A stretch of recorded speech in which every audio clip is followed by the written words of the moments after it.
Hello, my name is Tanner Critchlow, and my topic is the decriminalization of drugs in Oregon. It's a very weird camera angle, but it's the only thing I could figure out.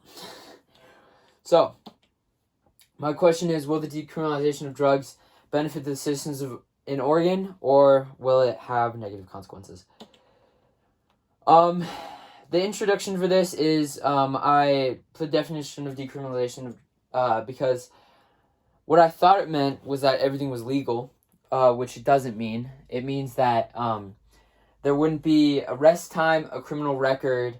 It would just mean you got fined or charged with a fine. Drugs have been in history for a very long time. It's been a very prevalent thing that we have been fighting for a long time. Like the opium wars in China has been because of drugs. And many industries, like television and movies, they show the use of drugs, and many people can infer those as being cool, showing that it's something that they should start doing, which it's not a good thing to start doing. Oregon's law was a bill passed on February 1st in 2021 with a 58% majority of voting for the passage of the law. It was something that decriminalized small possessions of hard drugs. So if you have like a truck full of like cocaine, you will definitely get prison time. But if you like just had a cocaine, like a little baggie of cocaine on your person, then you wouldn't be charged with prison. It's the first state in America to actually pass this law. It's not the first place to do so. First place is actually Portugal, but I'll talk about that later.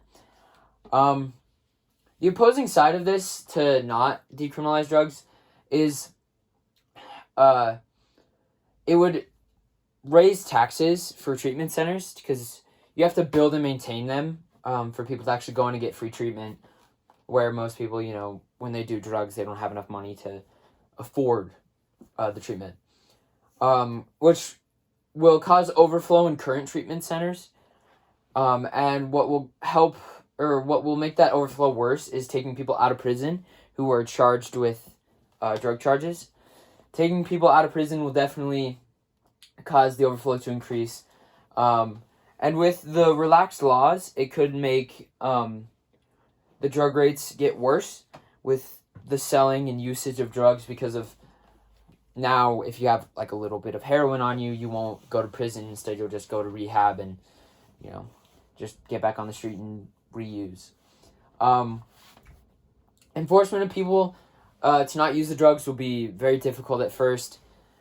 And it might never get better because of the relaxed law. It could make it a lot worse, and it could go very crazy. And it could be just a temporary decrease. It could decrease a little, but then spike back up and be very bad for all of us. Some supporting arguments to that is it gives treatment to the people in need. Not everyone who uses drugs are drug lords. There are people who want to stop, but they just can't, and they need that help. And one of the ways they can help people is with the treatment centers, like injection sites and places to use, which I'll talk about later, which will definitely improve, and it's somewhere that they could also go talk to a professional and get some mental health as well as physical. It gets the drug users out of the shadows, out of dark, dirty places that can definitely give them a lot of diseases and not benefit them at all. It will also help to stop the racism towards drugs with African Americans, how they can get targeted for drugs. It will then get to where they don't go to prison. Instead, they just get fined if they have any on them. And here's a video talking about the injection sites. If we simply allowed people to inject drugs under supervision? Oh, I know what you're thinking, Lisa. This is new information to us. This is very uncommon. What about the neighborhoods? What about the children? I hear you. I hear it all the time. Don't worry. Fighting an epidemic like this is going to require every tool in the toolkit. And the tool that we desperately need in our community to close the gap between overdose death and life are supervised consumption sites. Now, they can be for smoking, snorting, or injecting. Today, I'm going to specifically talk about injecting. So here's how they work. The drugs are pre-obtained, meaning they're not bought or sold on site, and they're brought in and people inject themselves. And they inject in a stainless steel cubicle. It promotes proper syringe disposal, as you can see right there. And if anybody overdoses, there's a trained professional there to recognize and respond. This may sound far-fetched, however, it's already happening outside of the United States in 10 countries, 63 cities, and 102 total sites. And in the course of 20 years, they've had 0 overdose deaths at these sites because there's been a trained professional there to recognize, respond, and intervene.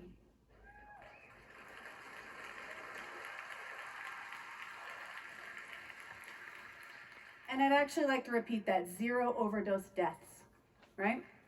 So I like you clappers, I like that, all right. So obviously these sites keep people alive. And there's a ton of evidence and data that has been done at these sites internationally saying it doesn't increase crime in the neighborhood. It reduces public injecting. It promotes proper syringe disposal. It reduces public disorder. It promotes public safety. Access to good health care promotes good health.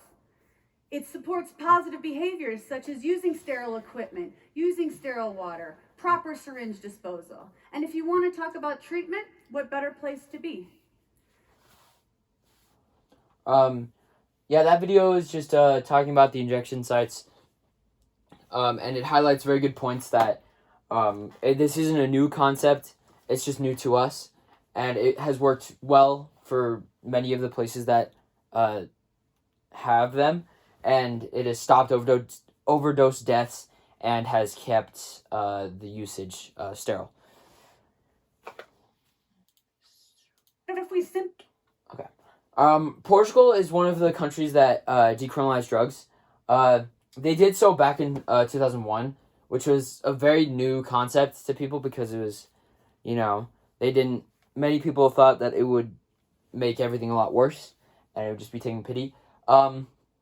But one of the country's leaders said that they'd be going to a more health-oriented approach to help people in need instead of punish those who have an addiction that they can't get away from. Something that is very hard to beat and something that is not fun to deal with. And Portugal's drug usage dropped dramatically and then leveled out as it has gone on. As you can see here, Portugal is right here. It kind of spiked a little when it first happened, but then it dropped drastically, and then kind of steadied out, and then kind of rose, but then dropped, and then kind of rose again. While the EU average has it got really close to Portugal there, but then spiked and has stayed really high, but then has dropped towards the end there, which shows that Portugal their average has been way lower than any other country in the EU, which is very good.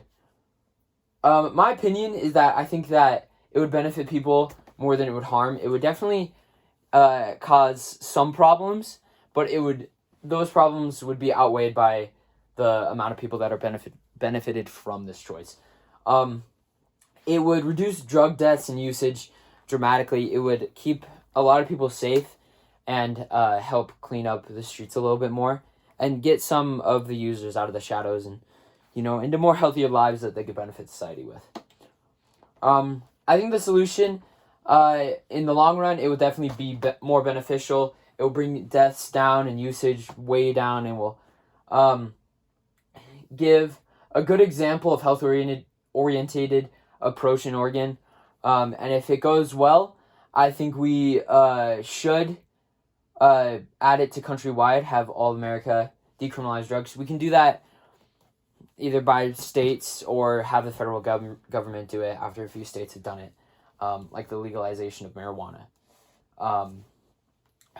But that is my works cited pitch, and that's everything. Okay, thank you.